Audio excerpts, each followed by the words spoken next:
Good morning. Myself Shivakumar, Assistant Professor, CSE Department, Vignesh Nirula. Today's topic is Unit 2, Interprocess Communication. Today's topic is Unit 2, Interprocess Communication. Interprocess Communication. So what is this interprocess communication? So we know that in distributed system, there are many processes which are communicate with each other. So how these processes are communicate? So there is some mechanism involved in it. So so today we will discuss that mechanism. That is about the interprocess communication.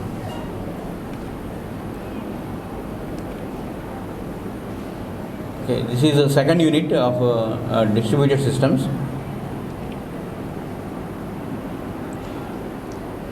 So in the first topic we will discuss about the interprocess communication. That is first topic is the API for the internet protocols, and in the API for internet protocols we will discuss about the characterization of interprocess communication, sockets, UDP datagram communication, and TCP stream communication. These are the two mechanisms of interprocess communication in distributed systems, and also we will discuss about external data representation and marshalling. So how that means in case of middleware, for example like Corba, so what happens is the information is transferred from one machine to another machine, and the method which you want to invoke at the remote machine gets invoked, that means executed, and the result is comes back to the again to the main machine. Okay, that means client. That means how this is happening. So how the data is transmitting from one system to another system. That is the subject of this external data representation and marshalling. And next we will also discuss about client-server communication and group communication.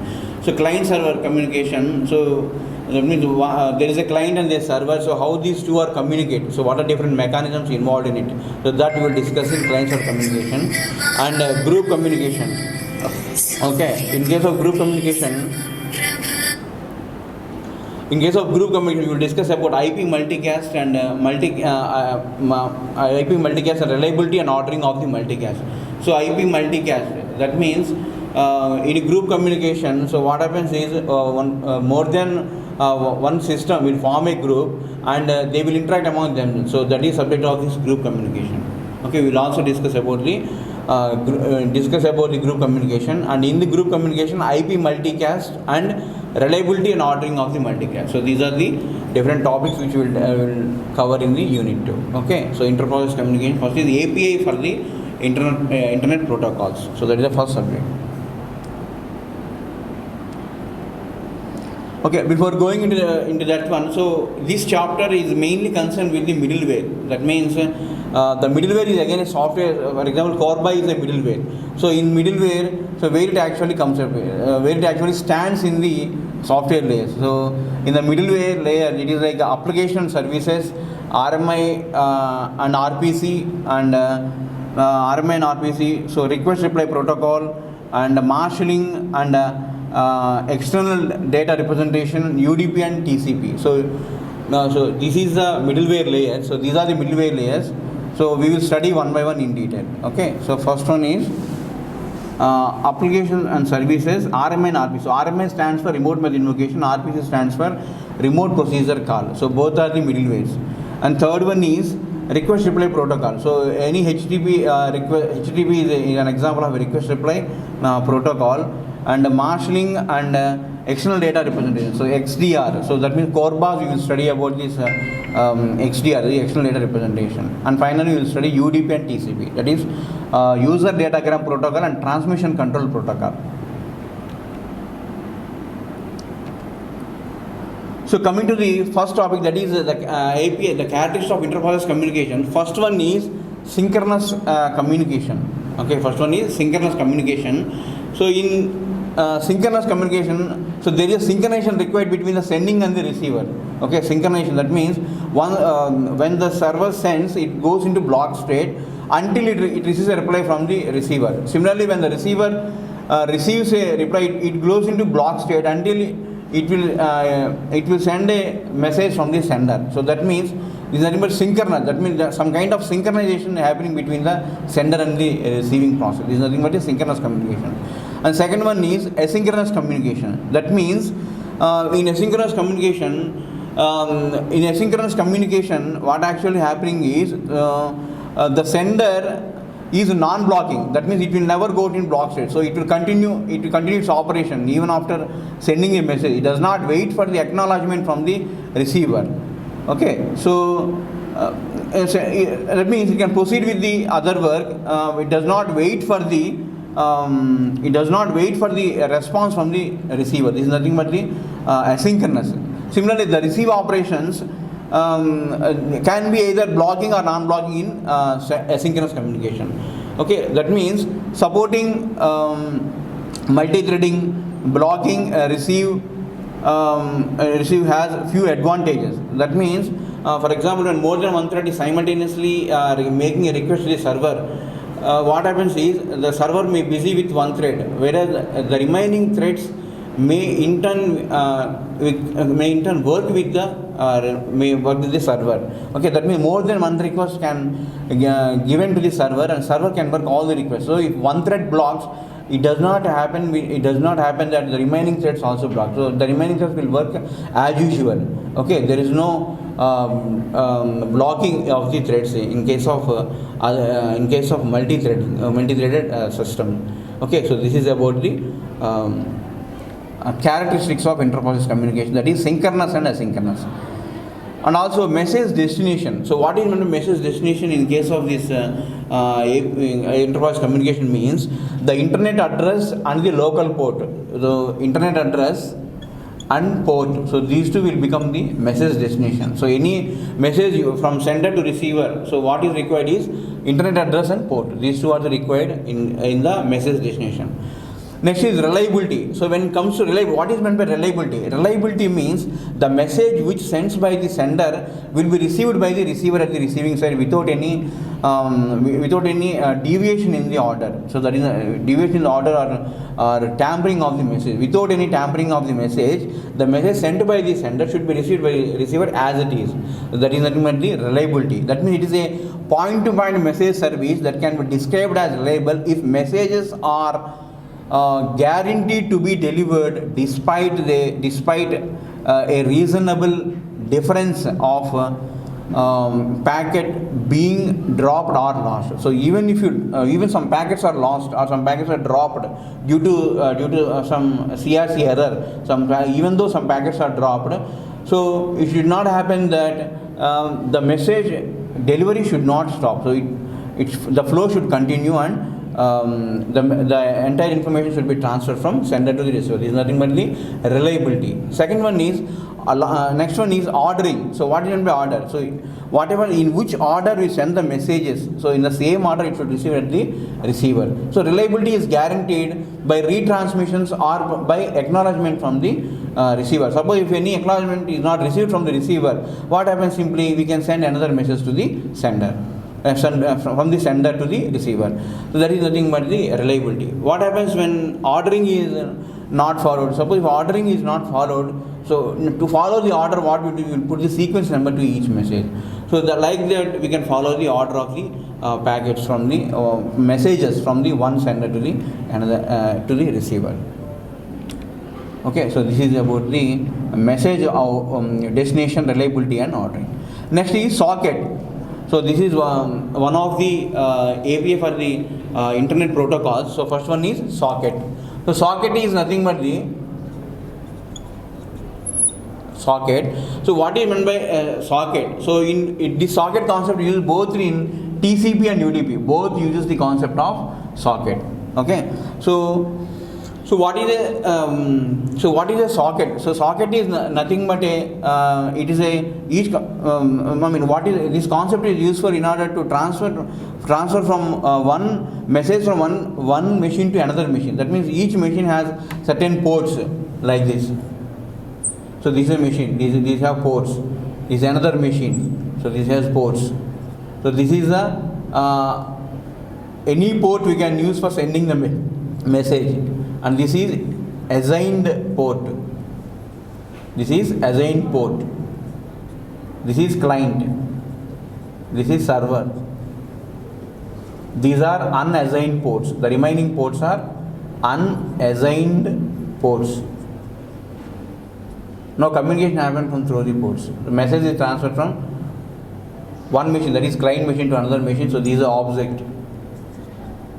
These are object at the client and server. So this is an example of a socket. So here we can see that except in case of multicasting, so the more than the same port cannot be used for remaining purposes. Only in case of IP multicast, so more than one process can share through the same port. Okay, and this socket, a concept came from BSD, okay, of the Unix.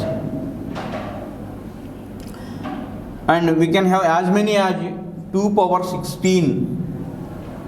We can have as many as 2 power 16 ports present in a system, in a typical system. Okay, so this is about the, and here we can see that INET address. We can see that INET address, a host, is equals to INET address dot get by name in brackets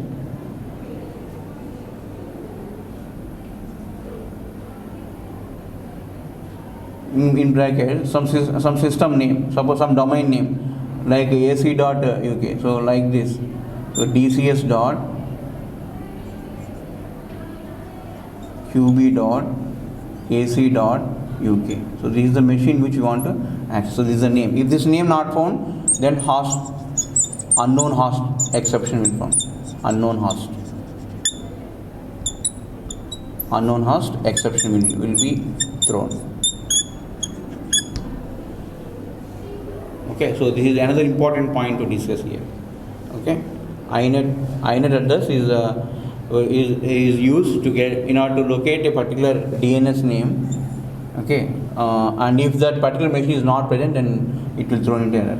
So next is UDP datagram communication. So this is nothing but the user datagram communication. So in case of datagram, so it is transmitted from a sending process to a receiving process without acknowledgement. That means we cannot guarantee the reliability or ordering. So if a failure occurs, the message may not arrive. So we know that there is a chance of message failure due to communication omission failure. That means message is transmitted from the sender, but it will not go into the queue. Okay, and similarly, receiver may not receive queue has having the message, but it not received by the receiver.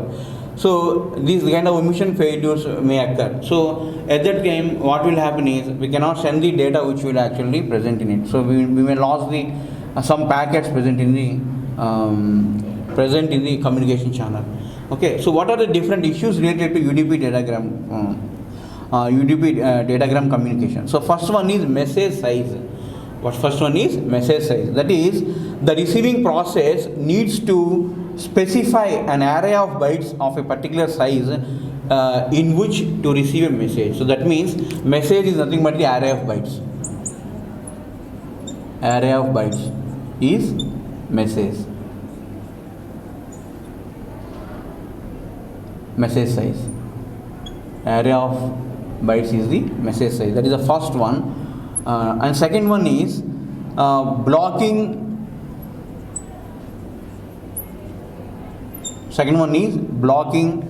That means normally blocking. That means whether we can use blocking or unblocking send or receiver. So normally what happens is in UDP, non-blocking send and blocking receivers. Non-blocking send and blocking receivers. That means sender continuously send the data without any acknowledgement, without any waiting for the acknowledgement from the receiver. That is non-blocking. And blocking receivers means receiver may block so until it receives a message from the sender. So that is normally blocking receivers. And third one is timeouts. Third one is timeout. That means to avoid infinite waiting. Let's say since the receiver is blocking, so it will block until it will receive a message from the sender. So to avoid that one, what happened is a particular timeout. After timeout, again a message will get transmitted. Okay. Next one is receive from any. That means the receiver, the receive method does not specify an origin for messages. That means receive any. It will receive message from any receiver. That is normally receive any. And finally, we will see that it is failure model. So as I already told, there are several ways in which a message can be failed without delivering to the receiver. Some examples are omission failures. And second one is ordering. Okay, ordering. That means messages are delivered. Sometimes be delivered out of service order. Okay, whatever the order which is intended. So sometimes may deliver. That is one of the characteristics of UDP. So out of message delivery, out of order delivery of message is possible in UDP. Okay, out of order delivery of message. So these are the few issues relating to this array of bytes, blocking, timeout, receive from any message incoming, receive from any origin, and failure models. So next is TCP stream communication. What is the API for the TCP stream communication? For TCP, since this is a transmission control protocol, it is reliable and ordering. So both are ensured. So reliability is ensured here. Okay. So the API is an abstraction of stream of bytes for which data may be written and from which data may be read. So written from which data may be read. And here, what are the characteristics relating to the TCP stream communication? So first one is message size.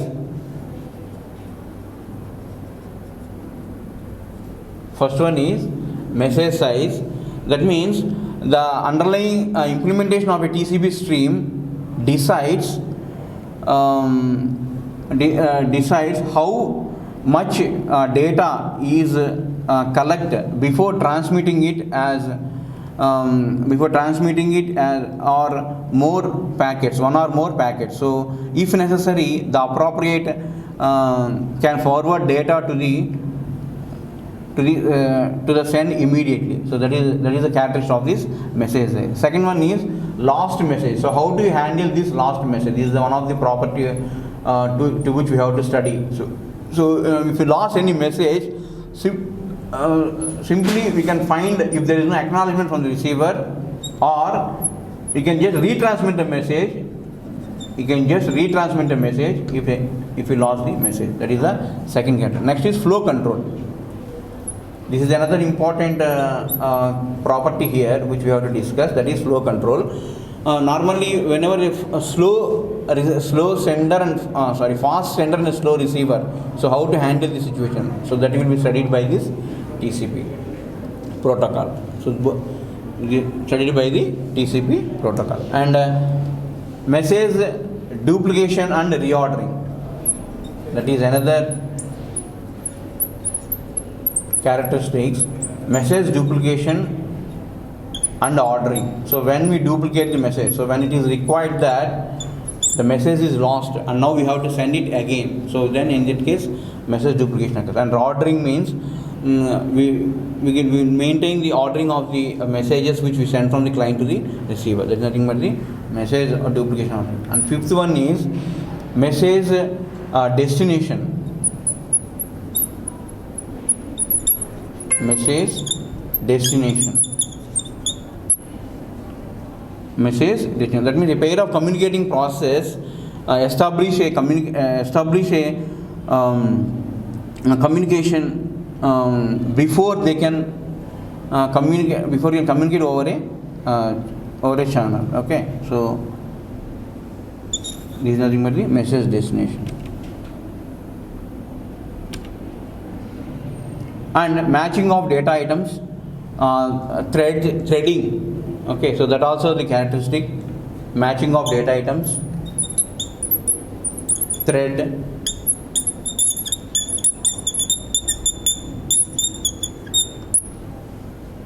matching of data items, threads, that also the characteristic of the TCP stream communication. And blocking. So blocking means here blocking sending due to flow control, and blocking receiving. Okay, blocking sender and blocking receiver. So that is what happening in TCP.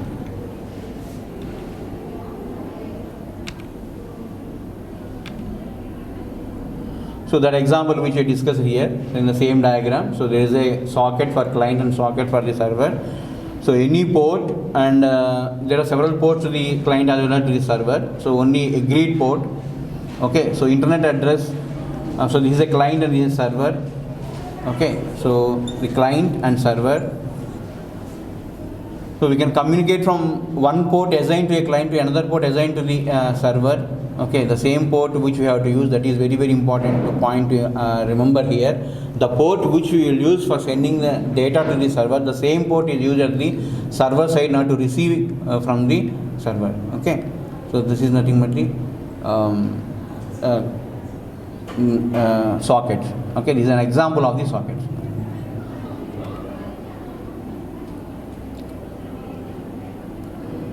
Now coming to the program which we will use here.